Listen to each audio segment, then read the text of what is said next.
Dios le bendiga a mis amados hermanos, muy buena noche. Hoy es una noche bastante fría y vamos a iniciar con el estudio de Hechos de los Apóstoles que tenemos todos los días domingo.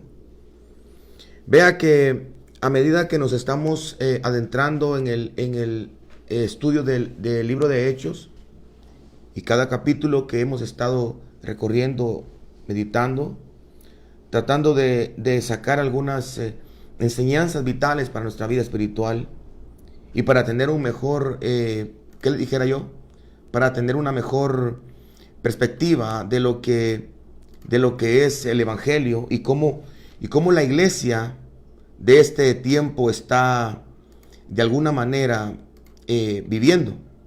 Hoy nos toca que leer el libro de Hechos capítulo 5 y vamos a estudiar del versículo 12 al 16. Y lo voy a leer y vamos a tratar de sacar algunas enseñanzas en este libro. Dice la Biblia, y por la mano de los apóstoles se hacían muchos señales y prodigios en el pueblo. Y estaban todos unánimes en el pórtico de Salomón. De los demás ninguno se atrevía a juntarse con ellos, mas el pueblo los alababa grandemente.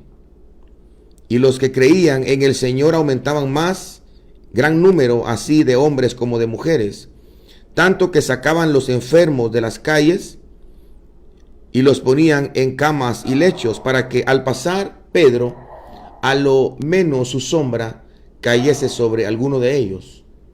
Y aún de las ciudades vecinas muchos venían a Jerusalén, trayendo enfermos y atormentados de espíritus inmundos, y todos eran sanados.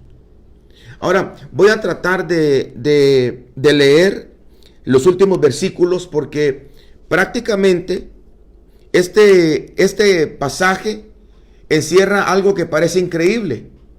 Y me refiero a increíble estos versículos. Escuche, dice: y los que creían en el Señor aumentaban más, gran número así como de hombres como de mujeres. Ahora, lea conmigo el versículo 15, dice: tanto que sacaban los enfermos a las calles y los ponían en camas y lechos, para que al pasar Pedro, a lo menos su sombra cayese sobre alguno de ellos. Y aún de las ciudades vecinas muchos venían a Jerusalén, trayendo enfermos y atormentados de espíritus inmundos, y todos eran sanados. Si pudiéramos nosotros usar una palabra que representara el versículo 15 y el versículo 16, bien podríamos usar la palabra sanidad.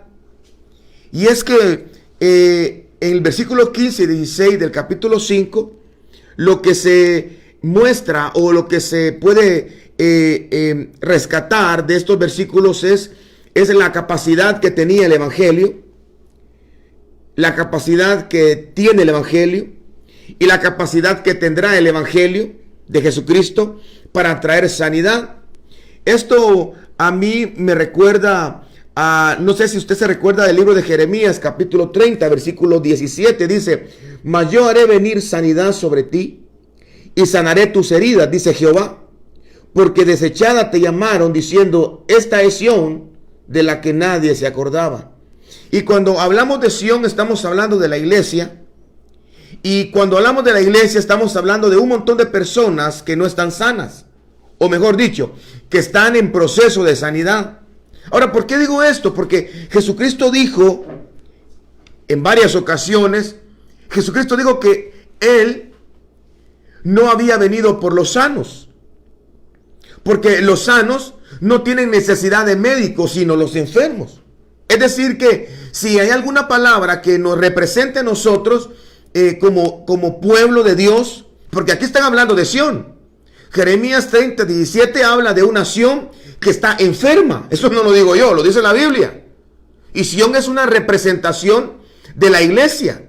Y dice la Biblia, voy a volverlo a repetir, Jeremías 30, 17 dice: mas yo haré venir sanidad para ti y sanaré tus heridas, dice Jehová, porque desechada te llamaron, diciendo, esta es Sión, de la que nadie se acuerda. Es decir, que el pueblo de Dios llegó a un punto de enfermedad que era totalmente diferente a la que empezó su vida. Es como un leproso. Usted puede ver a un leproso antes de la lepra y verlo después de la lepra, porque la lepra, para que usted sepa, tiene algunas estaciones, o sea, tiene varios, ¿cómo le dijera yo? Varios procesos evolutivos, varias etapas, esa es la palabra correcta. La lepra tiene varias etapas, pero la etapa terminal o la etapa avanzada de la lepra es cuando uno ya no tiene nariz, es cuando los dedos se pueden caer, cuando los labios ya no están. Porque la lepra avanzó tanto, la enfermedad, que la apariencia de la persona cambió totalmente. La enfermedad lo transformó en otra persona, en una apariencia totalmente diferente. Y esto no solamente es hablar de pecado, porque la lepra, ya sabe usted que es la figura del pecado. Entonces el pecado lo que hace es que nos transforma. Y el pecado, a medida que avanza, porque usted sabe que también el pecado, o lo malo, o la desviación, o el apartarnos de Dios, tiene como ciertas estaciones. Podemos llamarle a una la transgresión, la otra le podemos llamar el pecado, y en la otra le podemos llamar la iniquidad. De iniquidad, pecado y transgresión son cosas diferentes, pero al final es opuesto a lo que nosotros consideramos la cercanía con Dios. Ahora, ¿por qué le hablo de estos dos versículos? Porque cuando dice la Biblia que todos los enfermos los sacaban a las calles, cuando dice la Biblia que de las ciudades vecinas mandaban a Jerusalén, porque allí había pasado algo, en Jerusalén había pasado algo que no entendían, pero estaba sanando las personas. Y lo que estaba sucediendo en Jerusalén es que el Espíritu Santo había caído sobre ellos. Lo que estaba sucediendo es que el Espíritu Santo, Dios mismo, había visitado a su pueblo, pero no visitarlo para irse, sino visitarlo para quedarse. Y esa visitación del Espíritu, lo que había empezado a hacer es atraer sanidad. La sanidad de un cojo la podemos ver. Una de las cosas que Jesús hizo mucho fue sanar. Él vino a sanar. De hecho, el libro de Isaías 61 habla de la sanidad que nosotros podemos tener por medio de una llaga. La llaga que sana. Por sus llagas fuimos sanos. Es decir, que cuando hablamos nosotros de la manifestación de la iglesia en el capítulo 5 de Hechos de los Apóstoles, estamos viendo a una iglesia que está siendo efectiva en su llamado del cielo. Una de las cosas que nosotros debemos de entender es de que nosotros sufrimos de una enfermedad. Es que nosotros necesitamos sanidad. Algunos más que otros, pero al final todos nosotros estamos padeciendo algo. Y no me refiero solamente a pecado, sino que hay enfermedades mentales, hay enfermedades espirituales, hay enfermedades del alma. Es decir, que una de las manifestaciones a la que nosotros podemos observar de la iglesia primitiva era la capacidad que tenían de sanar a los enfermos. Un enfermo llegaba a sus reuniones, un enfermo llegaba a su iglesia, un enfermo llegaba a la casa porque se reunían en casas, un enfermo llegaba a donde se estaban juntando, ese enfermo recibía el tratamiento para ser sanado. No lo enfermaban más, sino lo llevaban en un proceso de sanidad, al punto que se empezó a regar la bola de que allí había sanidad. Y es específicamente una de las razones por las cuales nosotros debemos de abrazar el Evangelio, porque el Evangelio nos sana de la enfermedad más profunda, la enfermedad más fuerte que nosotros podamos padecer, que es la enfermedad la cual le conocemos como pecado. Siempre me pongo a pensar yo, si Dios a mí me sanó de la enfermedad terminal del pecado, yo estoy seguro que me puede sanar de cualquier otra enfermedad. Y esa es mi confianza. En eso espero, en eso descanso. Y si Él no me sana porque Él de repente no cree que eso va a servir al ministerio o a la iglesia, igual seguirá siendo mi Dios, igual seguirá siendo sanador, igual seguirá siendo mi sanador. Entonces, ¿qué es lo que sucedía para que se manifestase ese nivel de sanidad a las personas que entran a la iglesia? Mire, hermano, si usted si usted y yo pudiéramos observar a las personas que llegan enfermas a las congregaciones, que Dios nos revele o que Dios nos dé la oportunidad de ver a las personas que están enfermas en su alma, enfermas en su mente, enfermas en su corazón, nos sorprenderíamos porque hay muchas. El que nosotros no padezcamos de una dolencia, el que no padezcamos de alguna dolencia física, no significa que nosotros no padezcamos de alguna enfermedad. Hay personas que están enfermas, tienen resentimiento, tienen amargura, tienen odio, tienen su autoestima, aunque dicen que no hay autoestima baja ni alta, solo es una mala perspectiva de su valor. Pero independientemente cuál sea la verdad de la autoestima, nosotros necesitamos sanidad divina. Ahora, para que esto se pueda dar, para que nosotros podamos sanar a las personas, en virtud de Dios, obviamente, para que las personas puedan sanarnos a nosotros, tienen que ajustarse algunas leyes espirituales. Yo por eso quise leer primero el versículo 15 y 16, que son los versículos que nos impresionan. Voy a volverlo a leer, hermano. Me gusta mucho porque pareciera una historia ficticia. Dice, tanto que sacaban los enfermos a las calles y los ponían en camas y lechos, para que al pasar Pedro, a lo menos su sombra cayese sobre alguno de ellos. Y no solo eso, sino que las ciudades vecinas enviaban a Jerusalén a sus enfermos y atormentados por espíritus inmundos. Y todos, dice, todos eran sanados. Ahora, ¿por qué se gestaba eso? ¿Qué es lo que pasaba? Porque estamos hablando de la sombra de un hombre. En el capítulo número 19, me parece, hablan de un manto, de un pañuelo que podrían orar por ellos y enviarlo a alguien enfermo, y esa ministración podía llevarle sanidad. Estamos hablando de cosas inanimadas. Estamos hablando de cómo una sombra puede traer sanidad a alguien, cómo un trapo puede traerle a alguien restauración.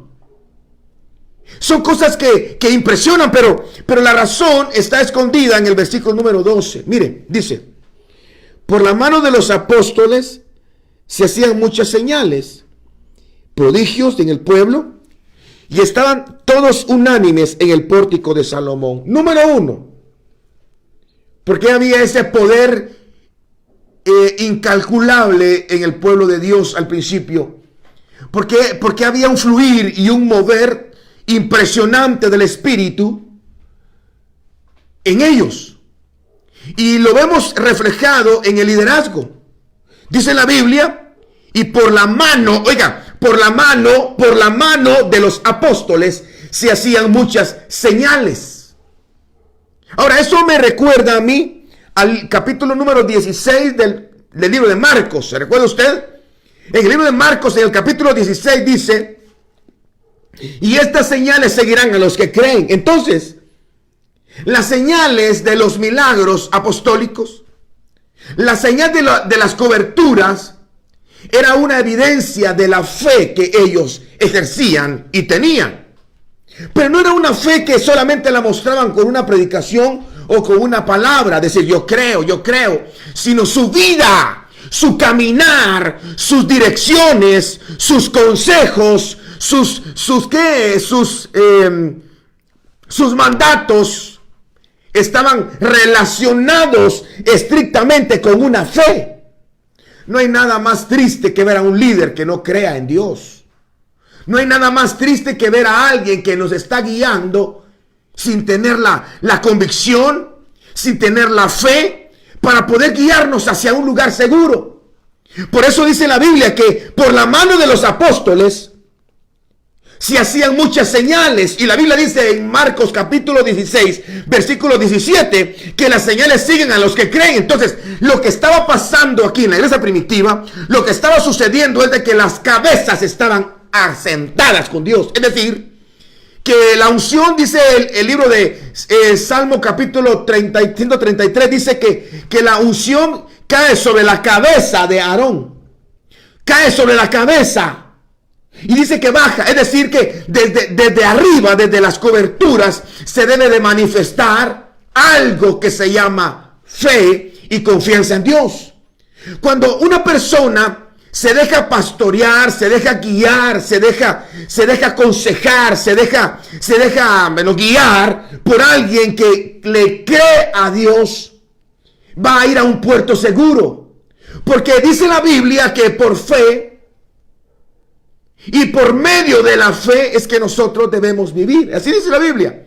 Dice Romanos que el justo por la fe vivirá. Es decir, que el justo no vive por vista. El justo no vive por lo que le enseñan. Aleluya. El justo no vive por lo que cree, sino por lo que la Biblia le dice que debe de creer. Porque una cosa es lo que yo puedo creer y otra cosa es lo que la Biblia dice que debo de creer. Es decir, que cuando la Biblia dice que por la mano de los apóstoles se hacían señales, está diciendo implícitamente de que el liderazgo de la iglesia, que las cabezas que gobernaban la iglesia, que el ministerio apostólico, llámese profeta, llámese pastor, evangelista, maestro, llámese diácono, encargado de área, encargado de la alabanza, encargado de la escuela profética, encargado de doctrina, encargado del área de niños, no importa, que la autoridad que esté sobre nosotros tenga fe, porque sin fe es imposible agradar a Dios, porque es imperativo, es necesario, es preponderante, es sumamente vital que alguien que esté arriba le crea a Dios y no solamente crea en Él. Porque los demonios también creen, dice, y no solo creen, tiemblan. Entonces, ¿por qué había tanta gloria, tanta señal de prodigios, milagros que traían a los enfermos? Venían de qué? Venían de Estanzuela, venían de Zacapa, venían de Barrios, venían de Quiché, venían de Cobán a la capital, porque algo estaba pasando en la capital, algo se estaba moviendo en Jerusalén y era el Espíritu Santo. Era el Espíritu Santo derramándose sobre las cabezas. Y las cabezas le creían, por muy loco que pareciera, le creían a Dios. Y la respuesta inmediata de Dios a las personas que gobiernan una iglesia, a las personas que gobiernan un liderazgo, es traer señales. Porque las señales siguen a los que creen. Las señales no le siguen a los que la llaman. Oh, ven sanidad, ven liberación, ven restauración, ven abundancia, ven. Ay, qué bueno fuera, hermano. Si así fuera de gritar y de llamar, Dios, entonces, ¿por qué dice que las señales siguen a los que creen? ¿Y por qué dice la Biblia en Deuteronomio 28 que estas señales seguirán a los que creen? Si las bendiciones le siguen a uno no debe de seguir la bendición. Ahora, número uno es que por la mano de los apóstoles se hacían señales. Entonces ya vimos que lo que está queriendo decir es que las personas que gobiernan la iglesia o las que gobernaban la iglesia en ese tiempo le creían a Dios. Eran personas que le creían a Dios. Vuelvo a repetir, personas que le creían a Dios. No personas miedosas, no personas con dudas, no personas usted ya sabe, sino simplemente le creían a Dios. Decían, sí, Dios dice esto, ok, amén. Porque ¿sabe cómo hacemos nosotros? Para decir que no le creemos a Dios, ¿sabe qué decimos nosotros? Voy a darle una revelación a las personas que me están viendo. Cuando un ministro no le cree a Dios, pero no quiere quedar mal con la grey, ¿sabe qué dicen? A mí Dios no me ha revelado. Yo siento de parte de Dios hacer esto. Dios no me lo ha mostrado, ya me ha mostrado mi sombrero. ¿Le cree o no le cree a Dios? Porque si le cree, bueno, quiero ver sus obras. porque yo le muestro mi fe con mis obras. Y usted muéstreme la fe con las suyas. O decir que este nivel de liderazgo, hermano, es el que nosotros debemos de tener. Y no le digo que usted esté juzgando a su líder. Usted debe de tener ese nivel para poder traer sanidad. Estamos viendo de la sanidad. Versículos 15 y 16 estaban llenos de poder de sanidad. Liberación. Sanidad. Liberación. Sanidad. ¿Pero por qué? Porque le creían a Dios. Simplemente le creían a Dios. Mire, hermano, usted tiene que creerle a Dios. Y si usted por creerle a Dios queda mal, ¿qué prefiere usted? ¿Quedarle mal a un hombre aquí en la tierra o quedarle mal a Dios allá arriba? ¿Qué prefiere usted? ¿Quedarle mal a un hombre? Hay gente que le teme más a un hombre que darle mal a un hombre. Hay gente que obedece más al hombre que a Dios. Hay gente que le tiene más respeto al hombre que a Dios. Es decir, que esto es lo que está enseñando la Biblia, es de que ellos le tenían una fe tremenda para el Señor. Y dice el versículo número 12, parte B, y estaban todos unánimes en el pórtico de Salomón. Ahora, note esta parte, porque la primera parte dice que los apóstoles tenían señales. Habían señales de su fe en Dios. Habían señales de su fe en Dios. ¿Cuál es la señal? Los muertos resucitan. ¿Qué señal había? De que el que está torcido se endereza. ¿Qué señal había? Había una señal de sanidad en el corazón de las personas. Había una señal de la liberación de los demonios. Pero esa no era una señal que vino solo por decir, ven sanidad, ven liberación. No, era una señal que era el resultado de creer en Dios. Uno. Ahora voy a bajar el nivel. Ahora ya no estoy hablando del ministro, o de los ministros, o del líder, o del diácono, del anciano, los que predicamos. Mire, hermano, qué cosa tan fea es escuchar a alguien que no le cree a Dios, pero que predica bonito. Mire, hermano, yo creo que en algún tiempo de mi vida eso lo hice yo, fíjese. Yo me estudio. Yo creo que en algún momento habían cosas que yo enseñaba que no creía. Por lo tanto, obviamente no agradaba a Dios. A mucha gente agradaba, pero seguro a Dios no, porque la Biblia dice que sin fe es imposible. Imposible. No es raro, no es difícil, es imposible. Imposible agradar a Dios. Ahora, si dice el versículo número 12, dice, y estaban todos unánimes en el pórtico de Salomón. Ahora, mire esto que interesante, porque la Biblia menciona que ellos estaban en el pórtico de Salomón juntos. Y me recuerdo que en el libro de Marcos, capítulo 3, 24 y 25, si no estoy mal, vamos a revisar. Marcos, capítulo 3, 24 y 25 dice que todo reino dividido, aleluya, todo reino dividido y toda casa dividida contra sí misma no va a prevalecer, no se va a mantener. Se lo digo yo, que perdí una casa. Se lo digo yo, que en una tormenta pasó el río y socavó todo. No me da vergüenza decirlo, porque para testimonio de Dios, para que a usted no le pase, para que usted examine cómo está caminando, cómo está viendo el evangelio, cómo está creyéndole a Dios. Es que mire, hermano, es que aquí es bien fácil. ¿Le crees o no le crees? ¿Le obedeces o no le obedeces? ¿Lo amas o no lo amas?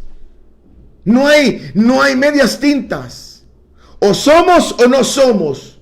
Dice la Biblia que el que no es conmigo, contra mí es. No, yo no estoy en contra de Dios. Dios guarde que yo esté en contra de Dios. Dios guarde, porque Él no conoce derrota. ¿Cómo me voy a poner en contra de Dios? Sí, te pones en contra de Dios porque estás desobedeciéndolo. Y si no estás con Él, estás en contra de Él. Te estás poniendo del bando en donde le están llegando las balas. ¡Ojo!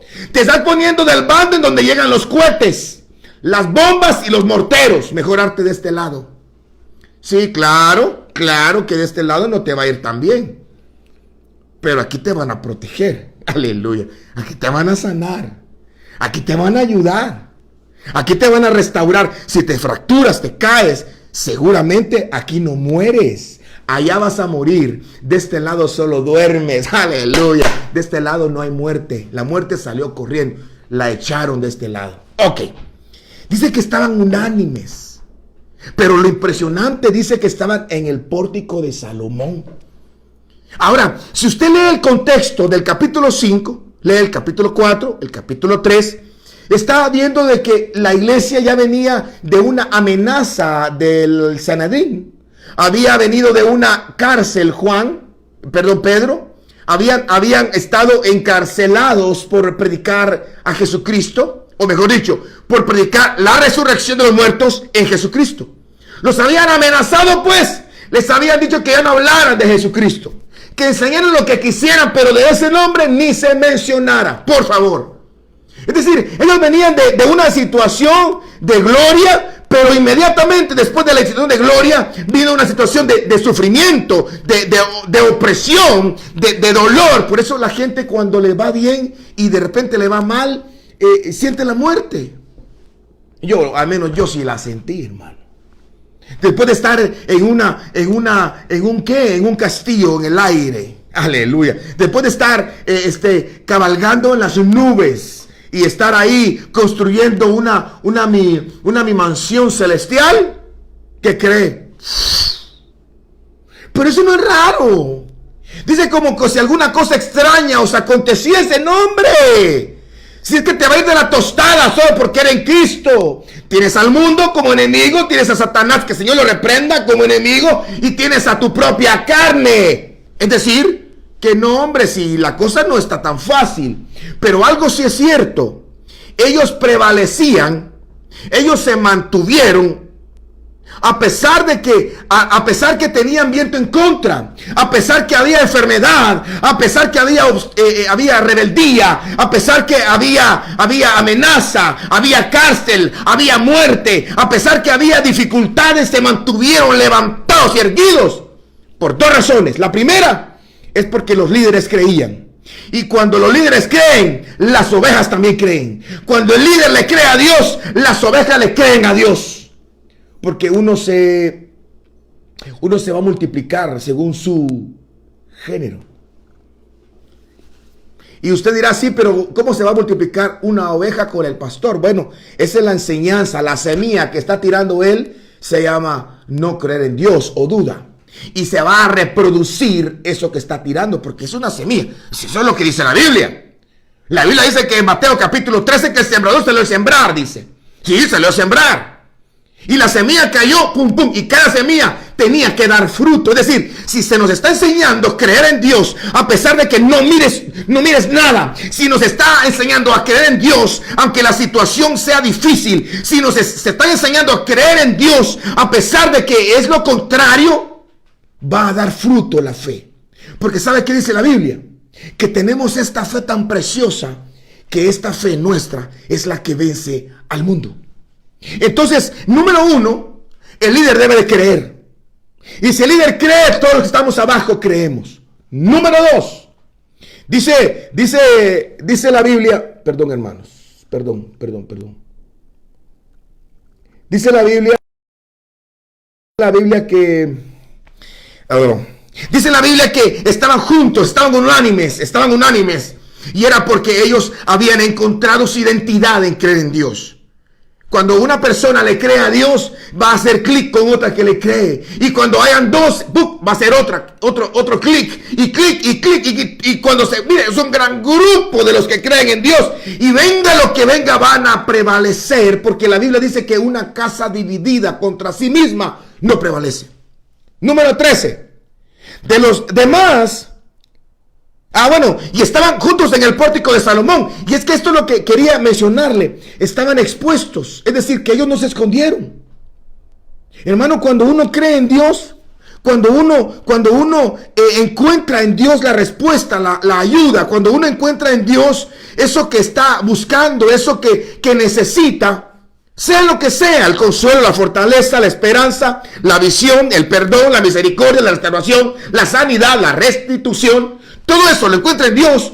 Uno no tiene por qué esconderse. Ellos estaban públicamente, estaban como retando, pero no estaban retando. Estaban como retándose, aunque no estaban retándose, pero ellos estaban como retándose a ellos mismos. No a Dios, no a Satanás, sino a ellos mismos, hermano, porque el mayor enemigo de uno es uno mismo. Uno mismo se pone límites para orar. Uno se pone límites para buscar a Dios. ¿Quién es el que te dice a qué horas tienes que llegar en la mañana? Bueno, hay una hora para entrar en la mañana, pero ¿por qué no llegas antes? Ah, no, porque me dijeron que esta hora. ¿Y por qué no llegas antes? ¿Por qué te pone límites para orar a Dios? Ay, hoy oré, ¿cuánto? Media hora. ¿Y por qué no oras 40 minutos? No, hoy voy a ofrendar. Hoy sí voy a ofrendar un billete de a 20. ¿Y por qué no ofrendas billete a 50? Bueno, hoy voy a ayunar mediodía. ¿Y por qué no ayunas un día? Es decir, uno se pone límites. Y estos hombres no solo fueron personas que prevalecieron a pesar de la batalla, dice que se pusieron unidos en el pórtico de Salomón.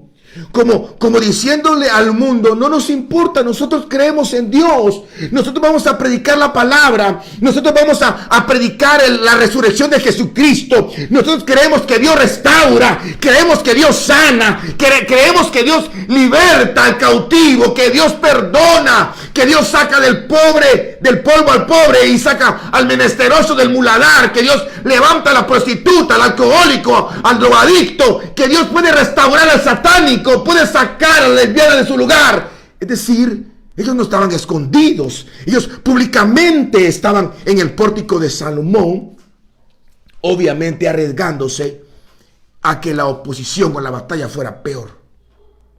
Número 2, de los demás ninguno se atrevía a juntarse con ellos. Fíjese qué interesante, porque hay un versículo, este versículo dice: de los demás ninguno se atrevía a juntarse con ellos. Estoy leyendo Hechos 5:13. De los demás ninguno se atrevía a juntarse con ellos, mas el pueblo los alababa grandemente. Mire esta versión, lo que dice: nadie entre el pueblo se atrevía a juntarse con ellos. Oiga, nadie dentro del pueblo se atrevía a juntarse con los cristianos, con los evangélicos, con los aleluya, aunque los elogiaban, dice. Un gran evangélico.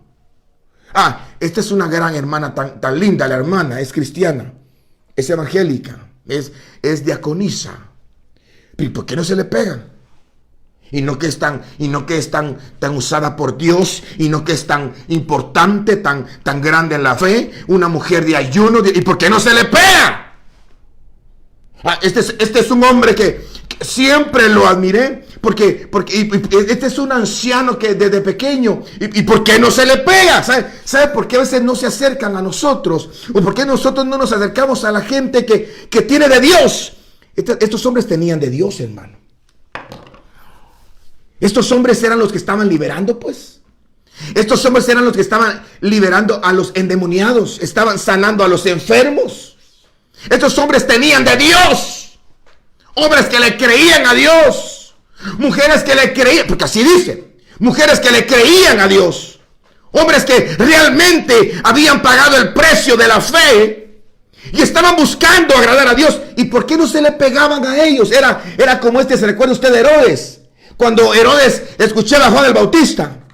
Dice la Biblia que cuando Herodes escuchaba a Juan el Bautista, dice que le agradaba oírlo, dice.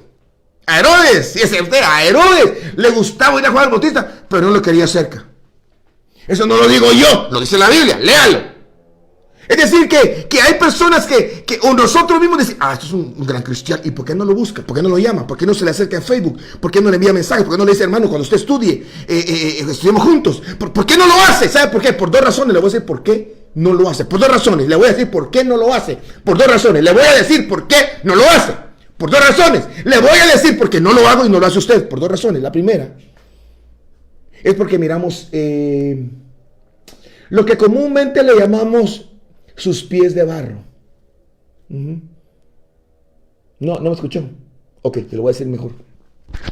Porque nosotros no lo seguimos o no nos acercamos basándonos en lo que dice la Biblia. De los demás ninguno se atrevía a juntarse con ellos, mas el pueblo los alababa grandemente.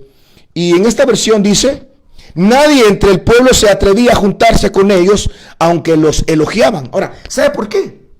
Primero, porque miraban el barro, porque vemos el barro de las personas. Creemos que una persona que está ministrando, que está en el altar, una persona que está liderando, que una persona que tiene un don especial, creemos nosotros que no tiene errores, que no peca. Lo tenemos como un ángel, alguien que no tiene ninguna dificultad, muchas gracias, no tiene ninguna dificultad, que no comete ni un error, que no se equivoca. No es así. No es así. Muchos de ellos tenían errores garrafales. Sin embargo, a pesar de esos errores, Dios los escogió. Y obviamente los errores los tuvieron que pagar muy caro. Se lo digo por experiencia. Igual que usted seguro ha tenido errores que los ha tenido que pagar caro. En Dios no podemos esconder las facturas. Siempre nos va a llegar la factura. Este año o dentro de 30. Pero que llega la factura. Llega la factura. Entonces no te alegres porque hiciste algo malo y nadie se dio cuenta. No te alegres porque pasaste, hiciste esto, dijiste esto, fuiste a tal lugar o te hicieron esto y nadie vio nada. No te equivoques. Dice que Dios no tendrá por inocente al culpable. Pero también dice que Dios es rico en misericordias y que si confesamos nuestros pecados, Él es fiel y justo para perdonarlos. ¿Y para qué? Limpiarnos de toda maldad. Entonces dice la Biblia que no se acercaban a ellos. Primero, porque miraban el barro. Miraban esa parte que dice, ay no, para ser cristiano como esa persona, mejor me quedo siendo X. Para ir a la iglesia y ser como este. Ya no. Entonces, la razón por la cual la gente no se acerca a nosotros o no se acerca a mí es porque mira mi barro. ¿Y por qué no me acerca a usted? Es porque yo miro su barro. ¿Y por qué no se acercan a los otros ministros, otros pastores? Porque miran el barro. Y tenemos que entender que no es el barro lo que tenemos que ver.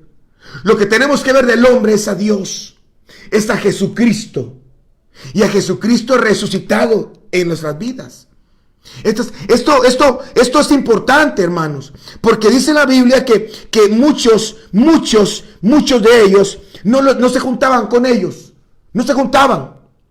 Y aunque los elogiaban, la segunda razón por la cual no se acercan al ministro, a la persona, a Dios, a mí, o yo me acerco a ti, ¿sabe por qué es? Si no es porque te miro tu barro, entonces ha de ser por la segunda razón. Y es porque la vida cristiana es muy, muy difícil. Ay Dios, hermanos. Mire, y ahí sí les doy toda la razón, hermano. Si esto fuera fácil, entonces ¿por qué vino Cristo? Porque fue un sacrificio perfecto. No se llamaría sacrificio. Ninguno de nosotros pudimos salvarnos, ni podíamos hacerlo. Necesitamos ayuda. Y nosotros no estamos aquí por ser los mejores, hermano. No se vaya a equivocar. Estamos aquí por ser los peores. Ah, le ofendí. Perdón. Voy a rectificar lo que dije. Estamos aquí no por ser los mejores. Estamos aquí por ser viles. Por ser los viles. Eso dice la Biblia. Porque lo vil del mundo y lo menospreciado es lo que Él escogió. Entonces la vida cristiana, hermano, ciertamente es difícil. La vida cristiana, vivir la vida cristiana es difícil. Porque te tienes que enfrentar a tu carne. Tu carne te jala para abajo. Tu carne te jala para abajo. Y te jala, y de las greñas que no tengo. Y te jala de la ropa, de las canillas, de los pies. Pero el cristiano se quiere despegar y no puede hacerlo. Y ahí agarrado del piso dice, Señor, ayúdame. Y viene la ayuda divina que se llama el Espíritu Santo. Es que no podemos vencer a la carne. No podemos vencer a la carne sin la ayuda de Dios, hermanos. Vivir la vida cristiana es decirle a tu alma, te callas, alma. Es que yo digo, no, nada que yo opino. Nada, quiche espíritu. No, te callas, alma. Y no solo te callas, ahora te quiero decir, bendice, alma mía, Jehová. Y no te olvides de sus beneficios, porque Él es el que te corona de favores y misericordias.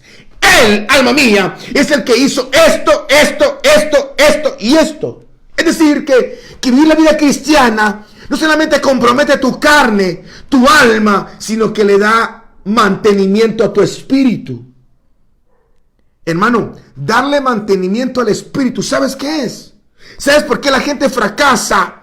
Fracasa en la vida cristiana, porque no le da mantenimiento al espíritu. Se niegan a la carne. No, yo no quiero ver esto, no quiero hacer esto, yo no contesto, tengo mi carácter diferente, yo aquí, yo allá, así, pero no ora.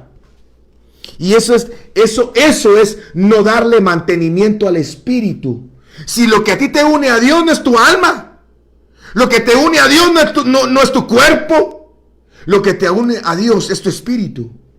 Por eso dice que el espíritu clama, Abba, Padre. Aleluya. Entonces, el darle mantenimiento al espíritu, eso es lo difícil, estar leyendo la Biblia. Estar pasando horas, días, o estar pasando minutos estudiando, leyendo, analizando, escribiendo, orando. Eso, ¡ay, qué hueva! Dijeron los patojos. ¡Ay, qué pereza! ¡Ay, no! Mejor pongan una canción que diga: lo único que quiero es alabar a Dios. Lo único que quiero es alabar a Dios. Lo único que... Ah, sí, con canción más rico, pues. Es que, hermano, vivir la vida cristiana no es fácil, hermano. No es fácil, pero no es imposible. Porque tenemos la ayuda del Espíritu Santo. No estamos solos. Él es el que nos ayuda y nos lleva a toda verdad. Entonces, cuando la Biblia dice que había muchos que no se juntaban con los cristianos, con ellos, que había un grupo que decía: ah, no, estos sí son tipos, pero yo los tengo de lejos. ¿Por qué? Primero, puede ser porque miraban lo humano, sus debilidades. Miraban al pastor que cuando predicaba se hacía así en la oreja: ay, no me gusta que haga así, que sucio. O cuando uno predica se hace así el letra: ay, no, qué desorden. Este no tiene clases de homilética, de exégesis. Él no sabe nada de la introducción al Nuevo Testamento. Él no sabe nada de lo que es la teología de la... ¿Qué? Usted ya me entendió. Y dos, porque no quieren comprometerse con este fluir y este caminar. Y peor en estas fechas, hermano. Ay, Dios. Si cuando uno sale de la casa, uno siente que lo agarran así los cachetes y lo jalan para el mundo, hermano. A donde uno vaya. Ahorita en la tarde fuimos a comer a una parte, no les digo en qué lugar. Fuimos a comer a un lugar, hermano, y que si no, mira, pues que comiendo así, mira, hermano, ensartando así mi tenedor así, ensartando en mi tenedor, me comí así, ¡pa! Como que apaché un botón y empieza la marimba, hermano. Ah, no, marimba no era un grupo musical, una banda. Y boom, boom, boom. Todavía estoy así que me hace la cabeza, mira, hermano. Sí, ahorita estas fechas, lucitas, regalos, ofertas que te jalan por aquí, que te jalan para allá, que te hacen para acá. Empiezas a ver que te falta un camis, que el pantalón, te falta blusa y que esto me puede servir. Hay una oferta y al final ni son ofertas, hermano. Es decir, que es difícil, pero para eso apareció el Hijo de Dios. Aleluya. Ok, número 14. Y los que creían en el Señor aumentaban más, dice. Gran número así de hombres como de mujeres. Me gusta mucho esta parte, primero porque aquí ya especifica que la abundancia eran hombres y mujeres. Hechos capítulo 2, me parece, los capítulos anteriores hablaban específicamente de un grupo de hombres que se acrecentaba a la iglesia. No especificaba pues, pero aquí sí lo especifica hombres y mujeres. Otra cosa que me llama la atención y la que quiero rescatar y quiero terminar con esto es lo siguiente. Creían en el Señor, y los que creían en el Señor aumentaban más. Ahora, cierro mi Biblia. Ahora, ¿a qué quiero llevarlo con esto? A que la iglesia ya venía en una abundancia. La iglesia ya venía desde el capítulo 2 del libro de Hechos, usted sabrá, ya venía la iglesia en gloria, en más. Iban de menos a más. Iban de menos a más. Así como tenemos que ir tú y yo, de menos a más. Y el que se ponga en medio, igual, nos lo comemos, de menos a más. Porque así era caminar del cristiano, como la luz de la aurora. Y no me canso de decirlo, Dios te llamó para alcanzar estatura. Dice, ensancha el sitio de tu tienda. Agarra las estacas y quítalas de ahí y ponlas más ancho. Pero tú necesitas hacer algo. Tú necesitas creerlo. Dice la Biblia que ellos venían aumentando. Ellos venían en aumento. Aumentaban los ingresos, aumentaban las ofrendas, aumentaba el servicio, aumentaban las mujeres, aumentaban los hombres, pero ahí dice que aumentaban más. ¿Y a dónde quiero llevarte con esta frase más? Quiero llevarte a que tú no seas escasa, no seas conforme. ¿Tú crees que Dios no te puede dar más? ¿Tú crees que Dios ya topó contigo? ¿Que Él ya no tiene más fortaleza para ti? Si tú tienes fortaleza, no, yo tengo fortaleza. ¿Tú crees que no te puede dar más fortaleza? ¿Tú crees que solo te dio fuerzas para derrotar un gigante? ¿Sabe que cuando David agarró las piedras, dice que fue al río, al arroyo, dice, y agarró 5 piedras? Yo no sé si usted lo sabía, pero Goliat tenía 5 hermanos, pero tenía 4 hermanos, con él eran 5. David agarró una piedra para cada hermano de Goliat. Es decir, David dijo, bueno, esta piedra le voy a poner por nombre Goliat. Hasta sacaba la lengua cuando escribía así. Y esta otra le voy a poner, no sé ni cómo se llamaba el hermano de Goliat. Y esta otra, el hermano de Goliat. Por si se levantan después de que le pegue la primera pedrada a Goliat, me lo traigo al suelo. Y se levanta el otro, también lo traigo al suelo. Es decir, que él estaba pensando en más. Él no estaba pensando, solo quiero derribar a este gigante. Porque así estamos nosotros. Solo quiero que se quite este problema en la empresa. ¿Y por qué no estás pensando tú en tener tu propia empresa? En tu propio negocio. ¿Por qué no estás pensando tú en tener tu propio vehículo? Aunque sea una bicicleta, una patineta, pero de menos a más, de menos a más, de menos a más. Ese es el llamado que Dios nos hace. Dice que ellos ya habían aumentado. Y nos dijeron, bueno, ya hermanos, ya nadie diga nada porque ya no cabemos. Ya, aquí ya se llenó la barca. Como cuando dicen, aquí ya los bravos estamos cabales. Ya no caben ni uno más. No, ellos saben qué dijeron. No, vamos más, queremos más gloria, queremos más unción, queremos más sanidad, queremos más liberaciones, queremos más resurrecciones. ¿Quieren más? Ok, entonces denme más oración, denme más ayuno, denme más obediencia, denme más consagración, denme más santidad, denme más alabanza. ¿Estás dispuesto tú a darle más a Dios para que recibas más de Él? Y no es un trueque, no te estoy ministrando un trueque. Te estoy diciendo algo que se llama Gálatas 6:7, la ley de la siembra y la cosecha. Si tú siembras una mata van a nacer. Aunque van a hacer muchas semillas de la mata, pero pudiste sembrar mucho campo. Así que Dios te bendiga. Yo quiero dejarte con esto en tu corazón. La Biblia menciona que ellos tenían una visitación del Espíritu impresionante, hermano.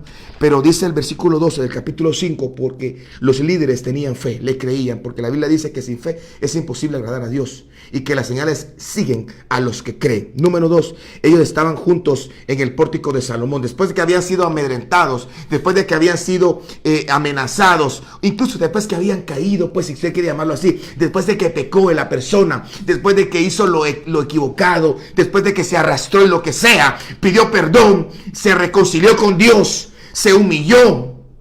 Él se puso en el pórtico de Salomón. ¿Por qué?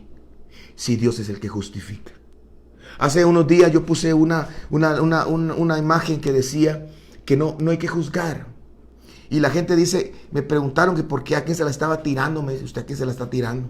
¿A quién se la está tirando? Yo no se la estoy tirando a nadie, hermano. Gracias a Dios, yo no creo que alguien me esté juzgando, pero de todo modo, por si llegara a darse el caso.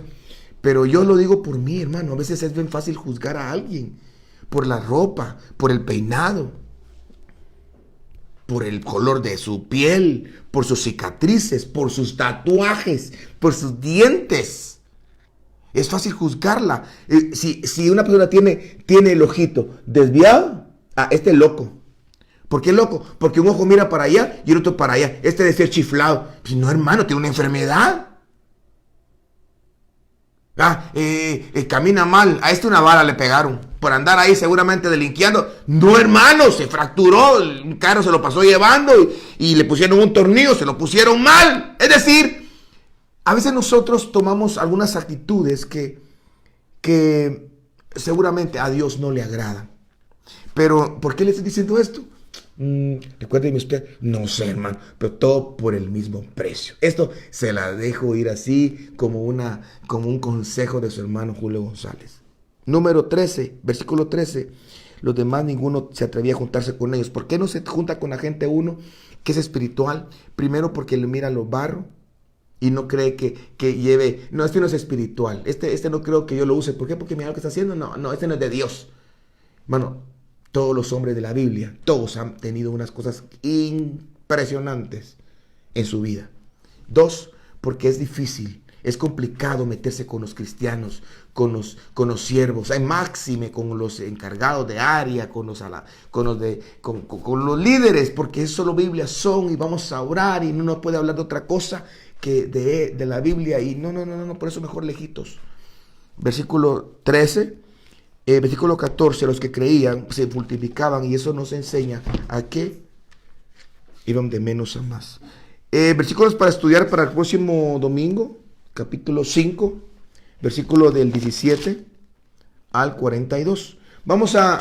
El próximo domingo vamos a estudiar estos versículos, capítulo 5, seguimos con el capítulo 5 y vamos a terminar el capítulo 5, por cierto, del 17, desde el verso 17 al versículo número 42, es decir, el resto del capítulo 5 lo estudiamos el próximo domingo. Que Dios bendiga tu vida abundantemente y recuerda que el estudio de la palabra te puede ayudar en tu vida espiritual, porque el conocimiento es un arma. El conocimiento es un arma. Que Dios te bendiga.